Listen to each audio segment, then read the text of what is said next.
हाँ मेरे प्यारे बच्चों, जय हिंद। मैं सतीश साहू आप सभी का स्वागत करता हूँ अपने YouTube channel Satish Sahu sir math में। हम आज वीडियो नंबर 9 पढ़ने जा रहे हैं, जिसमें माध्य प्लस अनुपात के कुछ क्वेश्चन देखने को मिलेंगे। तो मैं बताना चाहता हूँ क्वेश्चन नंबर 53, थोड़ा ध्यान देंगे। 10 संख्या का माध्य 12 है। यदि प्रत्येक संख्या में 3 जोड़ दिया जाए तो नया माध्य क्या होगा, ऐसा कहा है मेरे प्यारे बच्चों। तो ध्यान दीजिएगा। मैं मान लेता हूं कि मेरे पास कुछ अंक है आपको समझाने के लिए। 3, 4, 5, 6, ठीक है, इस तरह के कुछ अंक है। यदि मैं कक्षा 10वीं की मेथड से बताता हूं तो सिग्मा एक्स अपॉन एन वाला फार्मूला यूज कर सकते हैं अपन, कि जितने भी अंक होते हैं इसका माध्य क्या आएगा जरा देखते हैं। जितने भी अंक होते हैं उन्हें हम जोड़ लेते हैं सिग्मा एक्स में। तो 6 4 10, 5 15 और 3 18 हो जाएगा बच्चे। और एन मीन्स होता है टोटल कितने अंक हैं, तो 1 2 3 4, ये 4 हो जाएगा। ठीक है, इस तरह से है। तो ये पूरा पूरा कैंसिल नहीं हो रहा है, तो एक और अंक बढ़ा लेते हैं अपन, यहाँ पे 7 कर लेते हैं। ठीक है, तो 7 इसमें प्लस कीजिए तो 18 7 कितना होता है, 18 और 7, 18 7 25 हो जाता है मेरे प्यारे बच्चे। थोड़ा सा पूरा पूरा अंक लेने में अच्छा समझ में आएगा। 25 और टोटल अंक हो गए आपके 5, 2 4 और 1 5। ठीक है, तो मैंने इसे कैंसिल किया तो माध्य निकल के आ रहा मेरे पास 5। इन सभी अंकों का माध्य कितना निकल रहा है, 5। तो मैं ये समझाना चाह रहा हूं कि इन सब अंकों में यदि मैं कोई संख्या जोड़ दूं, ठीक है, तो क्या होने वाला है। तो क्वेश्चन में प्रत्येक संख्या में 3 जोड़ने की बात किया है। तो देखिए मैं 3 3 जोड़ के ही बता रहा हूं कि इसमें भी 3 जोड़ू, इसमें भी 3 जोड़ू। 3 जोड़ूंगा तो नया अंक क्या आ जाएगा, नया अंक या नई संख्या जो आ जाएगी वो हो जाएगी 6, और ये हो जाएगा 7। यहाँ 3 जोड़ने पे क्या हो जाएगा 8, यहाँ 3 जोड़ने पर 9, और यहाँ 3 जोड़ने पर 10। अरे क्लियर। तो मेरा नियम क्या है कि ये सभी अंकों को जोड़कर उतनी अंकों से भाग दे दें तो माध्य मिल जाता है। तो 10 और 10 20 और 7 17, ठीक है 27 हो गया। 10 एक इसमें डालें तो 10 10 20, 7 27, 27 10 व 7 34, 34 और 6, तो कितना मिलेगा मेरे प्यारे बच्चों, 40।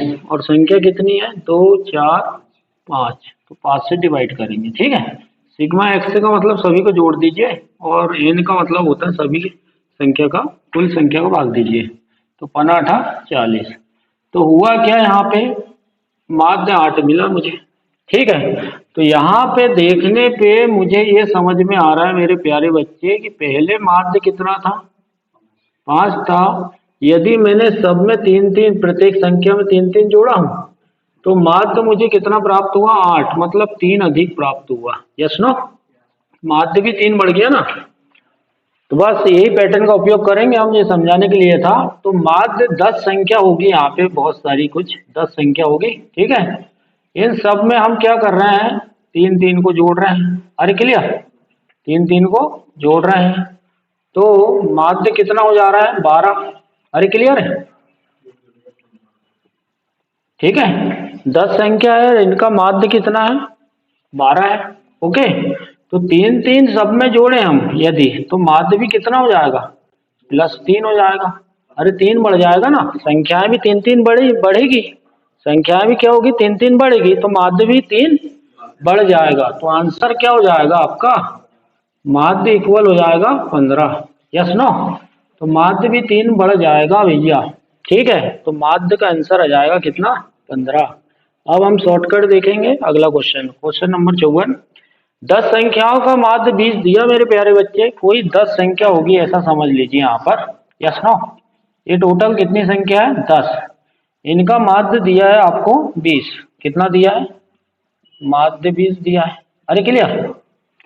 अब क्या कह रहा है कि 10 संख्याओं का माध्य 20 है। 10 संख्याओं का, यहाँ 10 संख्या है मान लीजिए, और माध्य 20 है, तो प्रत्येक में से 5 घटा दिया जाए। हम दसों संख्या से 5 5 घटाएंगे प्यारे बच्चे, यस नो। तो माध्य भी क्या होगा, 5 घट जाएगा, यस। यानी कि प्रत्येक संख्या 5 5 कम हो रही है, तो माध्य भी क्या होगा, 5 कम हो जाएगा। मतलब 15 से 20 है माध्य अभी, और 5 कम हो जाएगा तो 15 बचेगा, और यही आपका क्या है, आंसर है। ठीक है।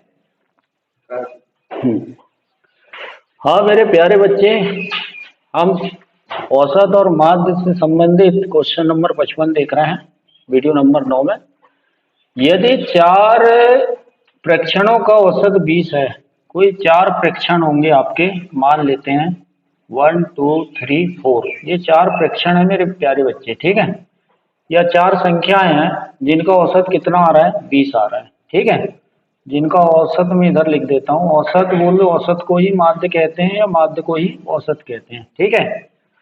इसके बाद क्या दिया है, इनमें से प्रत्येक में एक अचर राशि जोड़े सी। इसमें भी हम सी जोड़ रहे हैं प्यारे बच्चे, इसमें भी सी जोड़ेगा, इसमें भी और इसमें भी, ठीक है। सब में प्लस सी हो रहा है, क्लियर है। तो आप जानते हैं कि जब सब संख्याओं में जो चीज बढ़ रही है वो माध्य में भी बढ़ जाती है, हमने पढ़े हैं पिछले वीडियो में, यस। तो माध्य भी सी प्लस होके आ जाएगा, अरे क्लियर है। लेकिन कह रहा है सी जोड़ने पर माध्य क्या हो रहा है, उसका औसत 22 हो जाता है, अरे क्लियर। तो माध्य यहाँ पे उसका औसत कितना हो जा रहा है, 22, ठीक है। सी जोड़ने पर क्या हो रहा है, 22 हो रहा है, मतलब हम प्रत्येक संख्या में बांट रहे हैं, ठीक है। तो 22 हो रहा है माध्य, तब सी का मान ज्ञात कीजिए कह रहा है। तो हमें माध्य यहाँ कितना बढ़ा हुआ दिख रहा है भाई, 2, माध्य 2 बढ़ रहा है ना। 20 में यदि 2 जोड़ दूं, माध्य 2 बढ़ा रहा हूं मैं, तो तब माध्य कितना हो रहा है, 22। तो इसका मतलब है कि सी का जो वैल्यू है वो 2 2 बढ़ा के आएगी, 2 2 2 2 बढ़ाऊंगा तब माध्य क्या होगा, 22 होगा, यस नो। ये 20 है ना औसत, तो प्रत्येक संख्या में मैं यदि 2 2 जोड़ दूं तो माध्य भी कितना हो जाएगा। तो सी का मतलब कितना आ जाएगा, सी का मतलब +2 आ जाएगा, ठीक है। सी की वैल्यू निकालना था, तो सी की वैल्यू कितनी आएगी, 2 बढ़ के आएगी, यस नो। पहले माध्य कितना है, 20, ठीक है। अब बढ़ के कितना हो गया, 22। तो हमने देखा कि माध्य कितना बढ़ा, तो हर एक संख्या में 2 2 बढ़ा होगा तभी माध्य भी 2 बढ़ा है, ठीक है। तो सी का मतलब +2 है, यस। यहाँ देखना प्यारे बच्चे, थोड़ा ध्यान दीजिएगा कि 7 छात्र हैं आपके, कितने छात्र हैं, 7 छात्र हैं, मान लेते हैं ये 7 छात्र हैं, क्लियर, ओके। ये 7 छात्र हैं आपके, ओके। इनका औसत दिया है माध्य दिया है कितना, 18 वर्ष औसत दिया है, माध्य या औसत, ठीक है। यदि इनमें एक छात्र और आ जाए, ऐसा कह रहा है, ओके। तो 7 तो रहे होंगे ये पहले से, यस। अब एक और छात्र आ रहा है आपका, क्लियर है।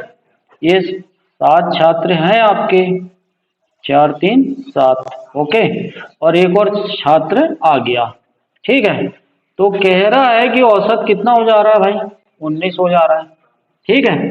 तो मैंने देखा यहाँ पे कि औसत कितना बढ़ रहा है, 1 बढ़ रहा है।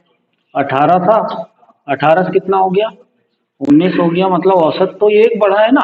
तो ये किस कारण से बढ़ा है वो देखते हैं, क्लियर। तो तब जोड़ी गई संख्या कितनी है, ऐसा कह रहा है वो, तब जोड़ी गई संख्या कितनी है, ओके। तो मैंने देखा कि जो 18 माध्य आ रहा है वो कुल मिला के सातों छात्र का वजन 18 18 है प्यारे बच्चे, यस। माध्य का मतलब सब इक्वल हैं, 7 छात्र हैं आपके, थोड़ा गहराई से समझ लीजिए। इनकी सबकी आयु 18 ही 18 होगी, यस नो, यस। इसी को माध्य कहते हैं। ये हो गया 4 और ये हो गया 3, ठीक है। तब माध्य कितना आया, 18 आया, या 7 छात्र कितने कितने के हो गए, 18 18 के। माध्य 18 मतलब ये सातों कितने के हैं, 18 के हैं। अरे क्लियर। अब इनमें भी 18 ही 18 है, तो ये भी तो 18 का होगा ना, तभी ठीक है। तब आपका क्लियर। तो ये भी कितने का होगा, 18 का, एक बढ़ा, तो माध्य कितना हो गया, 19। ठीक है। तो क्या होगा, तो कितनी तब जोड़ी गई संख्या, तो जोड़ क्या रहे हम, एक छात्र बढ़ा है तो उसका वजन कितना आ गया, 18 आ गया मान लीजिए। ठीक है। और कितने लोग हैं भाई, ये 7 है और ये एक 8 है ना। तो सभी का वजन कितना है, वो बढ़े हुए छात्र का। ठीक है। तो एक छात्र बढ़ रहा है तो वो 18 किलो का बढ़ रहा है मान लीजिए। और कितने लोग हैं ये 7 और एक 8, 8 लोग हो गए, तो 8 प्लस कर दीजिए, तो जोड़ी गई संख्या मिल जाएगी।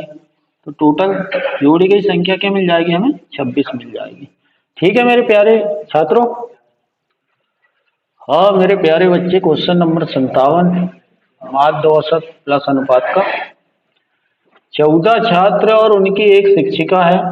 ठीक है, हम देख लेते हैं कि यहाँ पर 14 छात्र हैं प्यारे बच्चे, मान लेते हैं, और एक शिक्षिका भी है उनकी, ये शिक्षिका है पढ़ाने वाली, एक शिक्षिका है। ठीक है। तो इनकी औसत आयु दी गई है, यानी कि इनका माध्य दिया गया है कितना, 15 वर्ष। इसका अर्थ है कि ये सारे लोग 15-15 वर्ष के हैं। अरे क्लियर है, ये सारे लोग जितने भी हैं ये कितने कितने वर्ष के हैं, 15-15 वर्ष के हैं। अरे क्लियर है। माध्य 15 दिया, इसका अर्थ है कि 14 छात्र भी 15-15 की एज के होंगे और शिक्षिका भी 15 की। माध्य का मतलब ये है कि समान भागों में बांट देंगे इनको। अरे क्लियर। तो 15 सबको देना पड़ेगा, तब माध्य कितना निकल के आएगा, 15 निकल के आएगा। अरे क्लियर। अब कह रहा है कि शिक्षिका की आयु को हटा दें, शिक्षिका को हटा दें, शिक्षिका की आयु को हटा दें, तो हमारे पास लोग कितने बचेंगे, 14 ही बचेंगे। अरे क्लियर। 14 छात्र भर बचेंगे और इन सब की एज कितनी है मेरे भाई, 15-15 है। अरे क्लियर, 15-15 है। ओके। ये शिक्षिका हट गई, शिक्षिका हट गई, इसका मतलब एक 15 कम हो गया, तो एक औसत कम हो जाएगा ना, यस नो। तो यहाँ पे औसत कितना बचेगा, 14 बचेगा, 15 हटा, मतलब औसत कितना बचेगा, 14। एक कम हो गया ना, तो ये कम हो गया तो औसत 14 हो गया। अरे क्लियर। अब क्या कह रहा है, तो एक वर्ष की कमी हो जाती है, एक वर्ष की कमी हो गई माध्य में, औसत में एक वर्ष की कमी हो गई, तो कितनी हो गई, 14 वर्ष हो गया औसत। अरे क्लियर है, वैसे समझ में आ रहा है जी, क्लियर है। तो कह रहा है कि शिक्षिका की आयु क्या है। अरे क्लियर। तो मेरे भाई शिक्षिका की आयु पहले 15 थी। अरे क्लियर। अब वो घटकर कितनी हो गई, 14, और टोटल कर लेंगे तो हो जाएगी 5 4 9 और 1 और 1 2, कितने वर्ष की हो जाएगी वो, 29 वर्ष की हो जाएगी। ठीक है मेरे प्यारे बच्चे। हाँ मेरे प्यारे बच्चे, 7 छात्रों की औसत आयु 18 बोल रहा है। ये मैं फिर से बता रहा हूँ ये क्वेश्चन को, कि 7 छात्र यहाँ पर, ओके, इनकी औसत आयु आपकी दी गई है 18। ठीक है, औसत आयु कितनी है, 18 है। ठीक है। यदि उनमें एक छात्र और आ जाए, तो एक छात्र 7 पहले से और एक और आ जाएगा तो 8 हो जाएंगे, तो ये 7 के 7 मान लेते हैं। ओके। और एक और आ जाता है ये, तो 8 हो जाते हैं, तो औसत जो है वो 19 हो जाता है। ऐसा कुछ चीजें दिखाया उनने, औसत दिखाया पहले पॉइंट पे और दूसरे पे भी। ठीक है। पहले 7 छात्रों का औसत कितना था, 18 था। अब एक छात्र बढ़ा तो औसत हो गया 19। तो मैंने देखा कि औसत बढ़ रहा है मेरे भाई, एक 18 से हो रहा है 19, मतलब एक बढ़ रहा है। ठीक है, क्लियर है। तो ये सारे लोग कितने वर्ष के रहे होंगे, 18-18 के रहे होंगे, तब औसत कितना आया, 18-18 के होंगे ये सारे लोग, 7 ही लोग 18-18 के होंगे ये। तब औसत कितना आया? 18 आया। अरे क्लियर। अब औसत कितना हुआ? 19। तो 19 कैसा हुआ जरा ध्यान दें कि ये सातों लोग तो 18-18 के हैं। ये भी कितने का होगा जो छात्र आया? मान लेते हैं वो भी 18 का रहा होगा। Yes no? तभी तो एक बढ़ा ना, एक बढ़ा मतलब 18 वर्ष बढ़ा हो। यस। तो औसत कितना हो गया? 19 हो गया। क्लियर है? तो पूछा है कि जोड़ी गई संख्या, तो जोड़ी गई संख्या तो एक नया व्यक्ति आया अपना 18 का। क्लियर है? अब एक औसत बढ़ रहा है, एक औसत बढ़ रहा है, तो ये आठों लोग को एक एक बढ़ा बढ़ा देगा, जी एक एक दे देगा। ठीक है, ठीक है। औसत इधर बढ़ रहा है तो इधर भी बढ़ेगा, तो एक एक बढ़ जाएगा आपका। तो एक एक, ये 7 और 1 8, तो आठों लोगों को दे देगा ये एक एक, तो 8 बढ़ जाएगा। तो इस तरह से नई जोड़ी गई संख्या आ जाएगी 8 दूनी 16 और 1 और 1 2, कितनी आ जाएगी? 26। ठीक है मेरे प्यारे बच्चे, अगला क्वेश्चन ध्यान देंगे। 14 छात्र है, मान लेते हैं कि ये 14 छात्र हैं आपके। अरे क्लियर? और एक शिक्षिका भी है, ये मान लेते हैं एक शिक्षिका है यहाँ पे। क्लियर? और इनकी औसत औसत आयु कितनी है? 15 वर्ष। ये 15 वर्ष की आयु है, मतलब ये सारे के सारे लोग 15-15 के होंगे, तब औसत कितना आएगा? 15। अरे बात समझ में आई? ये सारे लोग कितने होंगे? 15-15 के होंगे, तो औसत कितना आ जाएगा? 15 जाएगा। अब क्या होगा? शिक्षिका की आयु को हटा दिया जाए, मतलब इस 15 को हटा देंगे, शिक्षिका को हटा दिए तो 15 भी हट जाएगा, तो लोग कितने बचेंगे भाई अपने पास? 14 ही बचेंगे। Yes no? 14 छात्र बचेंगे। ठीक है, और कह रहा है कि औसत में 1 वर्ष की कमी आ जाती है, तो 1 वर्ष की कमी करेंगे अपन, 1 वर्ष की क्या करेंगे? कमी। अभी 15-15 के हैं, तो अब औसत कितना हो जाएगा? 14। क्लियर है? तो औसत 1 वर्ष कम हुआ, इसका मतलब है कि ये सारे लोग की आयु 1-1 वर्ष से कम हो गई। Yes no? सारे लोगों की आयु 1-1 कम हो गई। 14 औसत है, मतलब ये 14-14 वर्ष के बच्चे हैं। अरे क्लियर है? हाँ प्यारे बच्चे जरा ध्यान देंगे, टीचर हट गई आपकी, अब 14 छात्र बचे हैं आपके। ठीक है, ओके, 14 छात्र बचे हैं। क्लियर है? अब क्या कह रहा है? 1 वर्ष जैसे ही कम हुआ तो उम्र कितनी बची? औसत जो बचा वो 14 बचा, 14 बचा औसत। तो इसका अर्थ है कि औसत 14 है, ये 14 लोगों की आयु 14 ही 14 बची। Yes no? तभी तो औसत कितना आएगा? यदि 15 औसत दिया तो सभी लोगों की आयु कितनी होगी? 15-15, 15 सब में डिवाइड कर देंगे बराबर, बराबर बांटना ही क्या है? औसत है। अरे क्लियर? अब औसत 14 बचेगा 1 वर्ष कम होने के बाद, औसत में 1 वर्ष की कमी आएगी, 1 वर्ष की कमी आएगी मतलब औसत बचेगा 14, और लोग बचेंगे कितने? 14 छात्र बचेंगे। ठीक है, तो उनकी आयु कितनी हो जाएगी? 14-14। क्लियर है? तो कह रहा है कि शिक्षिका की आयु क्या है? यस। तो मेरे भाई शिक्षिका की आयु क्या है देखते हैं हम। शिक्षिका की आयु जो थी पहले 15 थी। यस, यहाँ पर, और इन सब की आयु उनने एक एक कम कर दी। अभी ये 15-15 साल के थे, वो जैसे ही गई तो ये बचे 14-14 के, तो ये 14 लोग की आयु एक एक वर्ष कम करके चली गई। Yes no? 15-15 थे ना, तो 14 लोगों की आयु उनने क्या की? एक एक कम कर दी, तो 14 साल ये चले जाएंगे। अरे क्लियर? मतलब 14 साल इनके भी लेके चली गई, 15 साल उसका तो गया गया, वो गोल हो गई ना यहाँ से, तो 15 साल चले गए। अरे क्लियर? और साथ में ये 14-14 के बचे हैं, तो 14 साल इनके भी लेके चली गई, तो 5-4 9 और 1 और 1 2, तो कितने वर्ष की होगी शिक्षिका? 29 वर्ष की होगी। ठीक है मेरे प्यारे बच्चे,